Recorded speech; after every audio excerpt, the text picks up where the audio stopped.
Alejandro Mesonero Romanos and I am Design Director at Dacia. The Bigster concept is a very important milestone for Dacia. It epitomizes the evolution of our brand values, always essential, accessible, but now with a touch of coolness and an outdoor spirit. The design of the Bigster concept is straightforward. It is simple, it is direct, and above all, it is easy to understand. It has been designed around a few lines, in the right place and precisely defined. I believe that the beauty of the Bigster comes from the well balance of its proportions. The boundaries between the hood and the cabin are clearly defined, creating a kind of boxy and tough look that combines interior roominess with pleasant aesthetics. What I really like in this front end is the perception of width generated by its large grille that includes the Y-shaped headlamps, our new iconic light signature.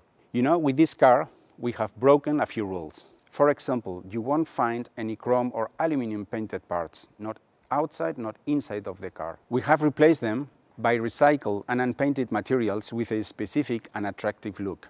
It gives our design a modern and cool touch. To sum up, we at Dacia, we believe in intelligent beauty. We think that essential and accessible should also be attractive for our customers. And the Bigster concept is here to confirm our beliefs.